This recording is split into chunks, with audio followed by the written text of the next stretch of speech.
Imagine a room. It's quiet, temperature-controlled, and smells faintly of old linen and vanilla. This is an archive. And in this room, in The Hague, there sits a trunk. And inside that trunk, there is a letter. This isn't just any letter. It was written in the year 1697. The paper is crisp, the ink is faded, and it's sealed shut with a plug of hard, dark wax. For over 300 years. No one on this planet has ever read it. So, today, we are going to be the first. But here's the twist, the impossible challenge. We can't break the seal. We can't tear the paper. We are going to read this letter. Without ever actually opening it. How is that even possible? What secret message has this single, fragile sheet of paper been holding for 3 centuries? And why was it locked so tightly in the first place? To find the answer, we have to look past the ink, beyond the seal, and decode the very fiber of history itself. Because this isn't just the story of one letter. This is the incredible, untold story of how a simple sheet of paper became the most powerful and influential technology on Earth. Alright, let's go back to that trunk. It's called the Brienne trunk, and it's less of a chest and more of a historical vortex. A kind of lost and found for the 17th century. From 1689 to 1707, in a busy post office in The Hague, the postmasters Simon and Marie de Brienne were meticulous. Every piece of mail that couldn't be delivered, because the recipient had moved, or died, or refused to pay the postage, they kept. They didn't throw anything away. The result? 2,600 letters in total, a perfectly preserved cross-section of life.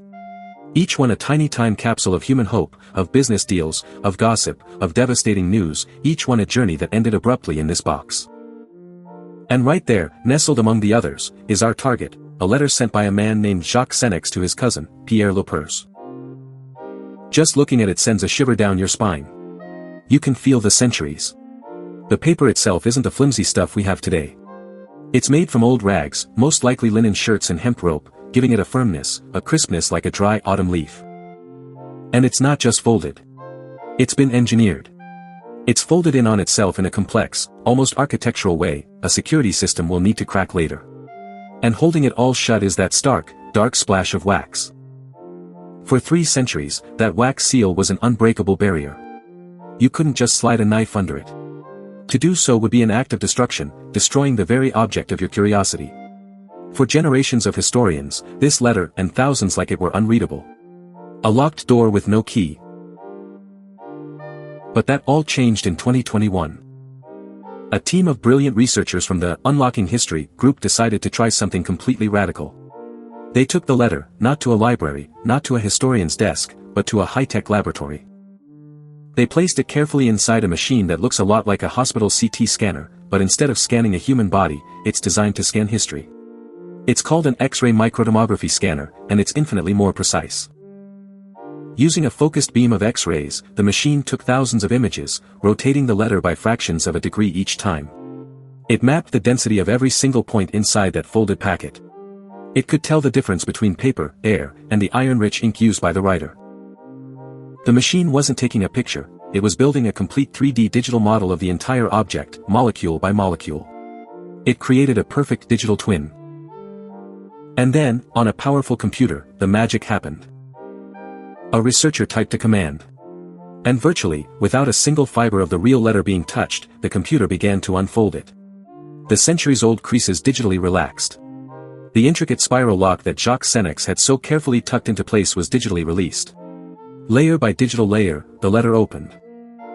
And for the first time in over 300 years, the ink on the page, now represented as a cloud of data points, resolved into letters.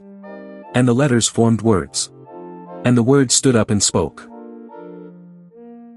So what was the great secret? A map to buried treasure? A confession of a crime? A scandalous love affair? What lay inside was a request. A formal, polite, but urgent request from Jacques Senex for a legalized copy of a death notice for a relative named Daniel Lepers. It was, wonderfully, beautifully ordinary. It was a piece of family bureaucracy. A personal, intimate, and deeply human moment of life and loss. And in its beautiful, mundane existence, it holds the ultimate proof. Proof that a simple sheet of paper can suspend a living, breathing human intention for centuries. It's a living pulse, just waiting for the right technology to come along and finally listen to it. But that brings us to the biggest, most important question of all. How did this, a humble, unassuming technology made from beaten plant fibers, water, and pressure, become the world's most dominant vehicle for memory, trust, law, and power? Forget the silicon chip for a moment. How did paper conquer the world? To understand, you can't just look at it. You have to perform an autopsy on the sheet itself. Let's start with the basics. So how do you turn old socks into a canvas for history? For most of its life, high-quality paper wasn't made from trees. That's a modern, and as we'll see, a deeply flawed invention. No, it began its life as garbage. Literally the scraps of society. Old linen shirts, discarded hemp sails, cotton rags.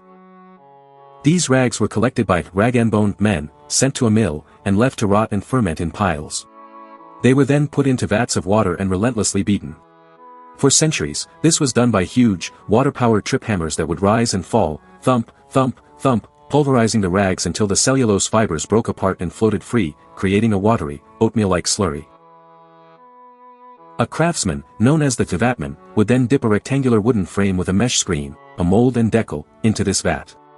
With a practiced, almost magical shake and lift, he'd catch a perfectly even film of the pulp on the screen as the water drained away.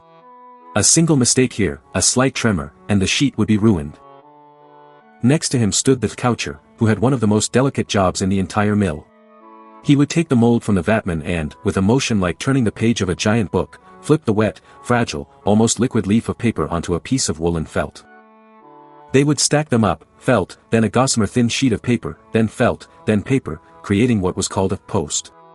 This stack was then wheeled over to a giant screw press, and a team of men would turn the handle, squeezing gallons of water out and compressing the tangled fibers together until they interlocked like microscopic Velcro. After pressing, the sheets were strong enough to be handled. They were carefully peeled off the felt and taken to a loft at the top of the mill, where they were hung over ropes to dry in the air. This final step gave paper that signature firmness, that satisfying crackle you can almost hear across the room. But that's just the raw body. It still needs a skeleton. If you tried to write on this paper, the ink would feather out, bleeding into the fibers like a watercolor. To prevent this, the paper had to be sized. This meant dipping each and every dried sheet into a vat of warm gelatin, a glue made from boiled-down animal hides, bones, and hooves. This clear coating filled the microscopic pores in the paper, creating a smooth, semi-impervious surface that could receive a crisp, sharp line from a quill pen. And the ink itself? It wasn't just pigment. It was an act of chemistry, a chemical tattoo. The most common recipe for centuries was iron gall ink. It was made from two key ingredients: crushed oak galls, those strange, round growths you see on oak trees, which are rich in tannic acid, and an iron salt called ferrous sulfate, also known as vitriol. When you mixed these together, they formed a dark, potent liquid. But here's the genius part: as the ink dried on the sized paper, it oxidized and underwent a chemical reaction with the paper itself. It didn't just sit on top of the fibers, it literally bit into them, chemically bonding with the cellulose. That's why it's so permanent. It's also why, over centuries, this highly acidic ink can literally burn its way through the page, leaving behind a lacework of words. Okay, so we have a strong, durable, writable surface. But how do you prove it's yours? How do you stop counterfeiters? This is where paper's most elegant, secret feature comes in. A ghost in the machine. A watermark. Papermakers, starting way back in 13th century Fabriano, Italy, came up with a brilliant idea. They would take thin pieces of shaped wire, an emblem for their guild, an animal, a crest, their initials, and they would stitch it right onto the mesh screen of the mold. Now, when the vatman lifted the pulp from the vat, the slurry would be ever so slightly thinner right over the wire. You wouldn't notice it at all when you looked at the finished sheet. But, hold that piece of paper up to the light, and the ghost appears. A glowing symbol, seemingly suspended within the very fabric of the paper. This was revolutionary. A watermark was a signature, a brand name, and a powerful certificate of authenticity, all built right into the paper's DNA. A signature you could only read with light. Now we have the perfect technology. A perfect vessel for information. But how did it go from a few workshops in Italy to a global phenomenon? For that, we need to rewind the clock. The story of paper doesn't start in Europe. It starts, like so many things, in China, over 2,000 years ago. Before paper, Chinese scribes wrote on heavy bamboo slips or expensive rolls of silk. It was cumbersome and wildly inefficient. Paper appears sometime during the Western Han Dynasty, but the story solidifies in 105 CE, when a court official named Kai Luan is credited not with inventing paper, but with refining and standardizing the process, creating a recipe using mulberry bark, hemp, and old rags that could be scaled up for the massive Han bureaucracy. For centuries, this incredible technology is a closely guarded state secret. It's a strategic advantage, powering one of the most advanced civilizations on Earth. But secrets rarely last forever. The West's story with paper begins with a single, pivotal battle.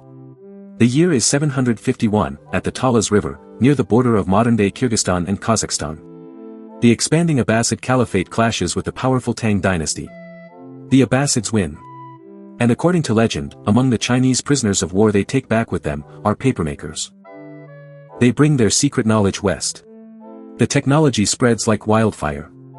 By the year 794, massive paper mills are humming away in the heart of the empire, Baghdad.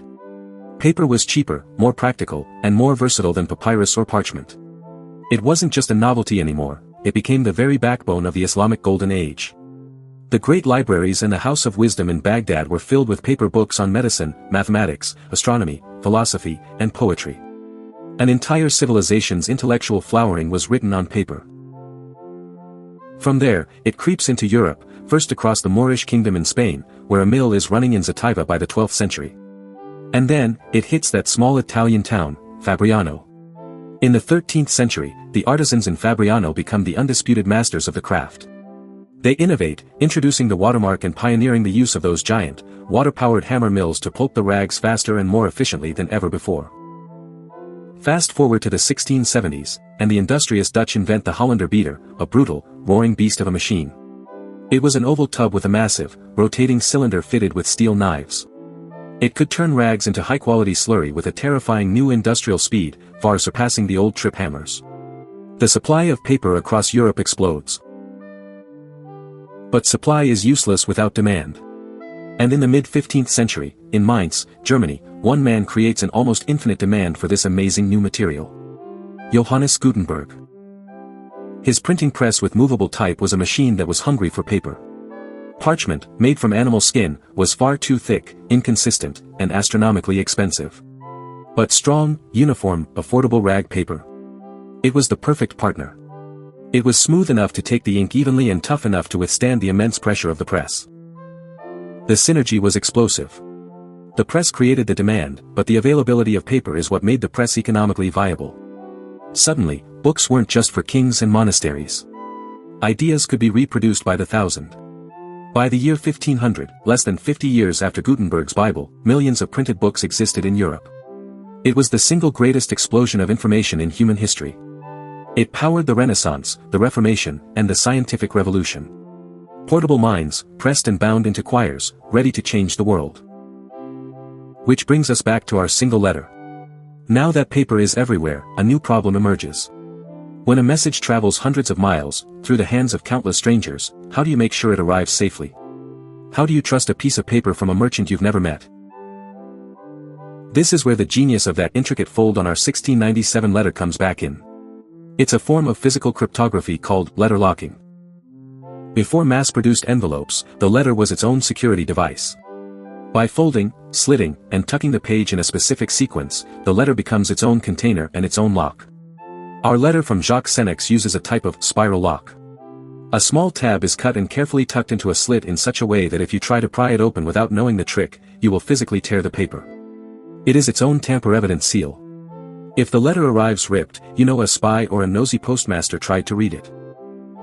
There were hundreds of different letter-locking patterns, from simple tucks used for casual notes to incredibly complex folds with multiple tabs and slits used for diplomatic secrets or financial documents. It was a secret language of trust and security, understood by senders and receivers across the globe. And now you need a way to move these trusted packets across vast distances. Postal networks spring up. The powerful Thurn and Taxis family basically invent the modern postal service, using their political connections to establish a network of riders and stations that stitched the fragmented roads of the Holy Roman Empire into a coherent web of information arteries. In 1635, the English Royal Mail, once reserved for the king, opens to the public. The great merchant companies, like the Dutch East India Company, have their own incredible networks, tucking letters into sea chests right next to the spices and gold. Paper was now moving at the speed of the fastest horse and the fastest ship. With trust and speed established, the most transformative idea of all becomes possible: money that can move without metal. Let's say you're a merchant in Amsterdam. You need to pay a supplier in Venice, but sending a chest of gold coins is slow, expensive, and incredibly risky. Instead, you go to a bank and give them your gold. They give you a piece of paper, a bill of exchange. It's a simple, signed, watermarked promise: pay this specific person this amount on this date in Venice. You send that lightweight piece of paper to Venice. Your supplier presents it to a partner bank there, and gets his gold. It's a check. It's a wire transfer. It's the birth of global finance, and it's all built on the trust baked into a signed and sealed piece of paper. You could move a fortune across a continent with just the weight of a feather.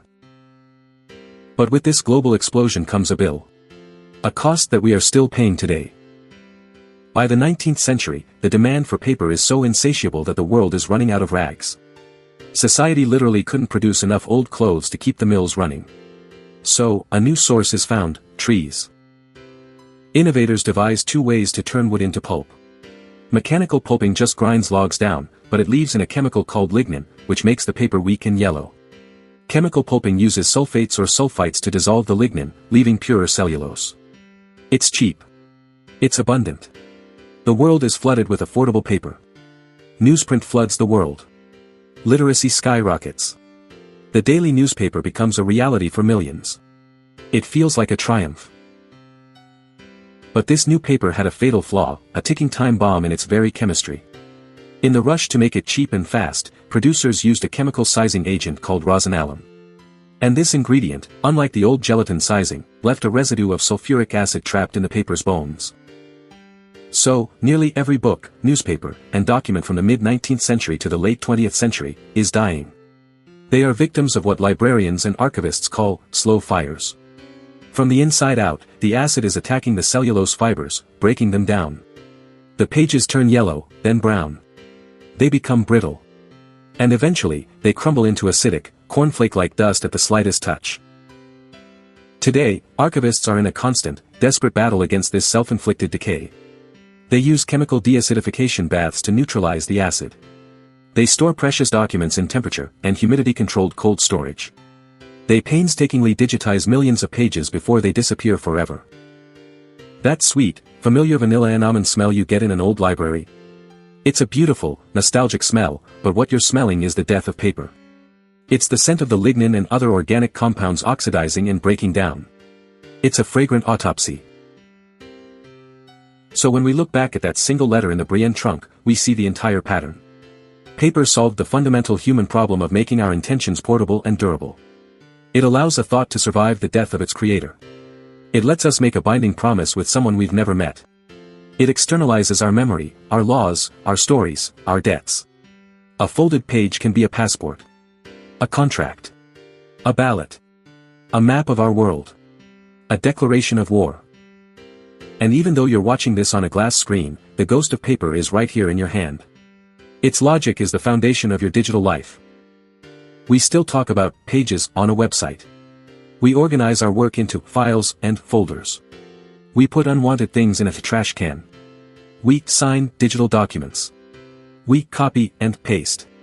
The entire operating system of our digital world is built on metaphors borrowed directly from the physical desk, from the world that paper created. We haven't replaced paper. We've just accelerated the courier to the speed of light. The cargo is exactly the same as it was for Jacques Senex in 1697, the urgent, human plea to be seen, to be heard, to be remembered, and to be believed across distance and time. The deep, fundamental need for your voice to outlive your body. Look one last time at the letter from 1697. Two versions of it now exist in the world. One, physical, still folded, still sealed, sleeping in its trunk in The Hague, its integrity preserved. And the other, its perfect digital twin, unfolded and perfectly legible, given a second life in a new medium without a single tear. One single leaf, now existing in two states, separated by 3 centuries, proving that a simple page can outlive the tree, or the shirt it came from, and the hand that wrote on it. In the end, our memory is always a material choice.